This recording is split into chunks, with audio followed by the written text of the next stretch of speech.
홍영표 통일부 장관이 북한의 주체를 명시해 유감을 표명한 것은 처음이라고 밝혔습니다. 네, 남북은 또 1년 반 만에 이산가족 상봉 논의에도 합의를 했는데 이번 추석을 전후로 언제쯤 열릴 수 있을지 관심입니다. 통일부로 가보겠습니다. 황혜경 기자. 네, 통일부입니다. 일각에서는 북한의 지뢰 도발에 대해 명시적으로 책임을 인정하고 사과한 것은 아니다라는 지적도 나오고 있습니다. 정부의 입장은 무엇입니까? 네, 이번에 발표된 공동 합의문만 보면 그렇게 보일 수도 있지만 북한이 과거 자신들의 도발에 대해 취했던 태도와 비교하면 큰 성과라는 게 정부의 입장입니다. 먼저 회담의 직접 당사자였던 홍영표 통일부 장관은 북한이 직접적으로 우리 측에 유감 표명을 한 건 처음이라며 굉장한 의미가 있다고 평가했습니다. 재발 방지 문제 또한 북한의 추가 도발을 막을 수 있는 실질적 장치가 마련됐기 때문에 큰 의미가 있다고 본다고 밝혔습니다. 오늘 오전 통일부 당국자도 도발의 주체가 좀 더 명확하게 표현이 됐다면 더 바람직했겠지만 꼭 아쉽게만 볼 건 아니라고 해명했습니다. 특히 북한이 외신 기자회견까지 자청하며 강력히 부인했던 사안을 시인했다는 점에서 큰 의미가 있다는 겁니다.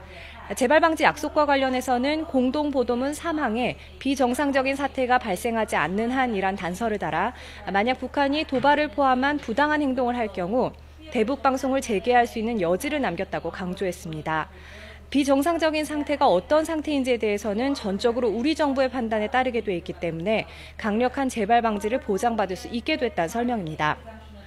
다만 책임자 처벌에 대해서는 북측에 요구하긴 했지만 약속을 받진 못했다고 덧붙였습니다. 더불어 이번 접촉에서는 북핵이나 오이사 조치 해제 문제, 금강산 관광 재개 등에 대해서는 별다른 논의를 하지 못했다고 밝혔습니다. 남북 간 풀어야 할 숙제는 많지만 이번에는 지뢰 도발 사태와 북한의 준전시 상태 선포 등 군사적 긴장 국면을 완화하는 데 중점을 뒀다는 설명입니다. 이 당국자는 이번 고위급 접촉 합의에 대해 이제 출발이라면서 경색됐던 남북한 대화에 물꼬를 튼 만큼 대화를 정례화하고 체계화해야 할 예정이라고 밝혔습니다. 네, 이제 관심은 남북이 합의한 이산가족 상봉으로 쏠리고 있습니다. 언제쯤 이루어질 수 있을까요?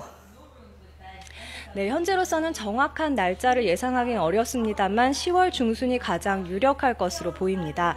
과거 사례로 볼 때 이산가족 상봉을 위한 남북 실무 접촉이 끝난 뒤에 한 달 정도 시간이 더 필요한데 적십자 실무 접촉을 9월 초에 열기로 했기 때문입니다. 우선 남북은 이산가족 명단을 교환하고 생존을 확인하는 절차를 거쳐야 하는데요. 우리 쪽에서는 이산가족 상봉 신청자 가운데 3배수를 줄인 뒤 직접 당사자들에게 전화를 걸어 생사 확인과 상봉 의향, 건강 상태를 확인합니다. 그렇게 200여 가족 명단을 정리해 북측과 명단 교환을 하고 북측의 가족이 있는지 또 만날 수 있는지 등을 확인한 뒤 최종 100가족 정도의 규모를 확정하게 됩니다. 또 이산가족 상봉 장소를 북한과 협의해야 하는데 과거 상봉이 이루어졌던 금강산 면회소로 결정된다면 현재 북한이 몰수한 면회소의 상태를 확인하는 작업도 필요합니다. 이와 함께 남북이 이산가족 상봉을 앞으로도 계속하기로 합의한 만큼 상봉 정례화 방안도 이번 실무 접촉에서 논의될 것으로 보이는데요. 과연 광복 70주년에 걸맞은 합의가 나올 수 있을지 관심이 쏠리고 있습니다. 지금까지 통일부에서 YTN 황혜경입니다.